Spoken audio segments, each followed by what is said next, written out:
इस वीडियो में हम एनसीईआरटी क्लास 12 की हिस्ट्री की बुक का मोस्ट इम्पॉर्टेंट क्वेश्चंस देख रहे हैं। चैप्टर 11 के विद्रोही और राज्य। इसमें जो मेनली बताया गया वो 1857 का आंदोलन और उसके व्याख्यान किया गया है।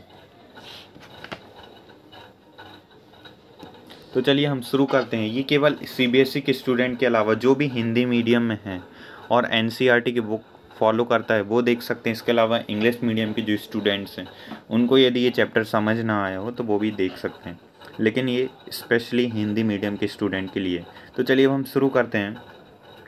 सहायक संधि को किस गवर्नर जनरल ने लागू किया था?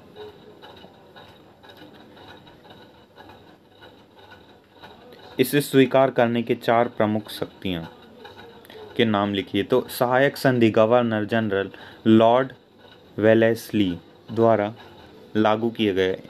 इसे स्वीकार करने के पांच प्रमुख शक्तियां थी: हैदराबाद, अवध, मैसूर इत्यादि। जो चार प्रमुख शक्तियां थी उनमें से तीन ही यहाँ दी गई हैं। बुक में जैसा दिया गया है मैंने वैसे ही लिखा हूँ। अब ये ऐसा क्वेश्चन आया था एग्ज़ाम में और सीबीएसई के आंसर में भी यही लिखा हुआ था, तो आप यही लिखते हैं तो सही रहेगा।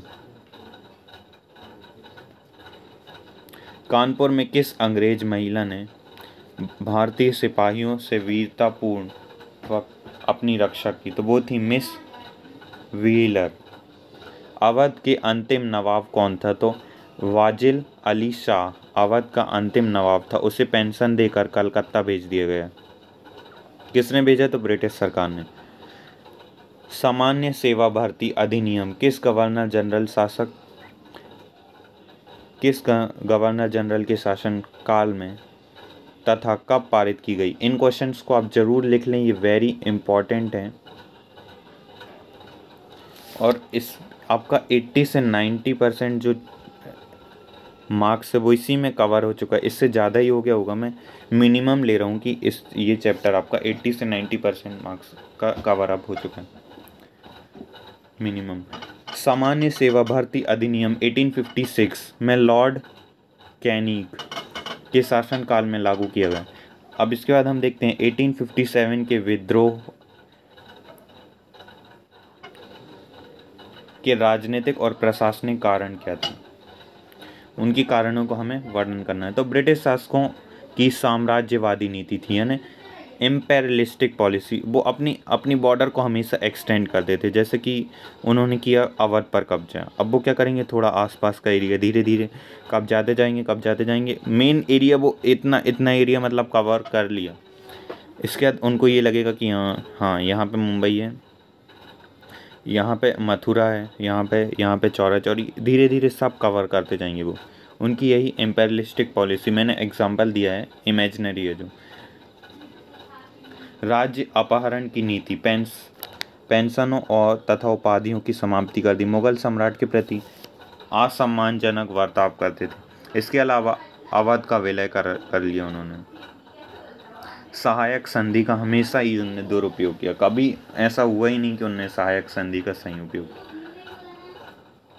अब देखते हैं 1857 विद्रोह की असफलता के क्या कारण थे? ये विद्रोह में अफवाह का एक बहुत इम्पोर्टेंट रोल था। अफवाह और बहुत सारी भविष्यवाणी थी, उसका भी क्वेश्चन आ चुका है। आप चाहें तो उसे भी कर सकते हैं, लेकिन आप इतना कर लेंगे तो मैंने कहा ना 80 से 90% आपका ये चैप्टर कंप्लीट हो गया है केवल इन 10 क्वेश्चंस में। यदि आप नोट्स लिखने जाएंगे तो कम से कम आपको 25 क्वेश्चन तो करने होंगे, क्योंकि ये हिस्ट्री है। लेकिन मैंने केवल 10 क्वेश्चन में 90% चैप्टर को कंप्लीट किया है। विद्रोह का निश्चित तिथि से पूर्व विस्फोट। अंग्रेजों को देसी शासकों का सहयोग प्राप्त था। ये क्या था कि जो स्वतंत्रता चाहते थे ना वो वास्तव में मिडिल क्लास के लोग थे और थोड़ी बहुत गरीब किसान काम कम। ये राजा लोग कभी नहीं चाहते थे कि ये देश आज़ाद हो, उनको अपने फ़ायदे से मतलब था। उच्च वर्ग का सहयोग ही नहीं मिला, यानी कि जो अमीर लोग थे वो तो कभी सहयोग ही नहीं करे क्योंकि उनको अपना फ़ायदा दिख रहा था।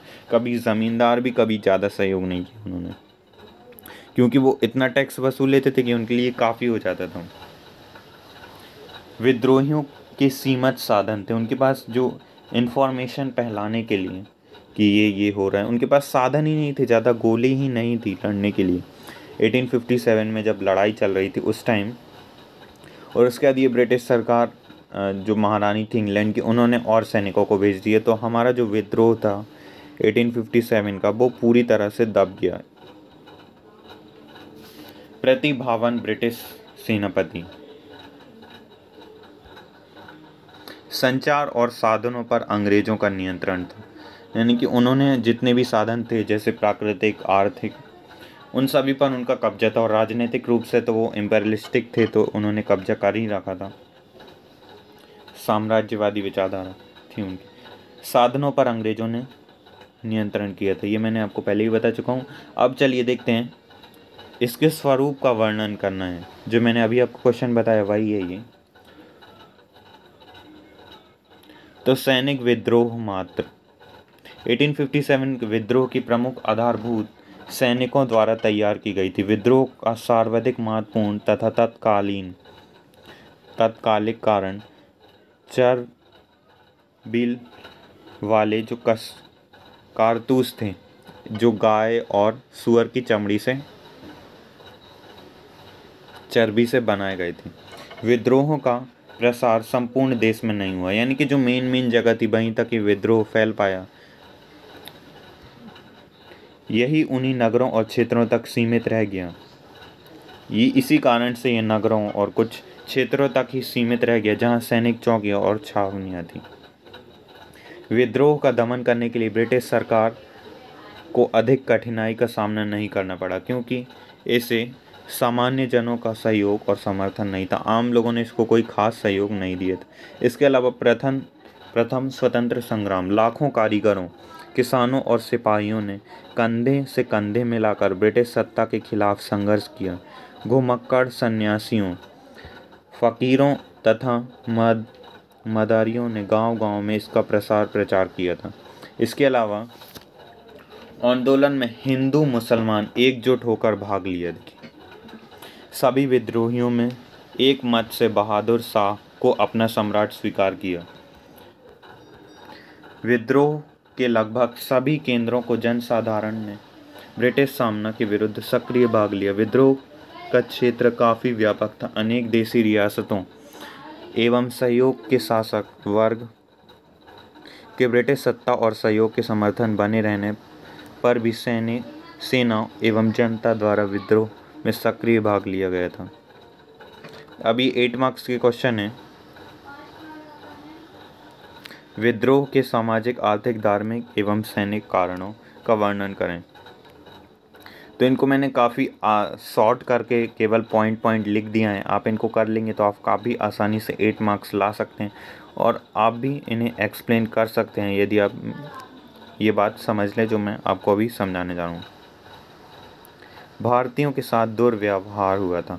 ईसाई धर्म का प्रचार हो रहा था, जबरन ईसाई धर्म। जब 1857 चल रहा था उस टाइम बहुत ज़्यादा अफवाह फैल रही थी, भविष्यवाणी हुई थी, लोगों को डराया जा रहा था कि हाँ सभी लोगों को ईसाई, ताकि लोग ज़्यादा से ज़्यादा लोग सहयोग करें आज़ादी के लिए लड़ाई में।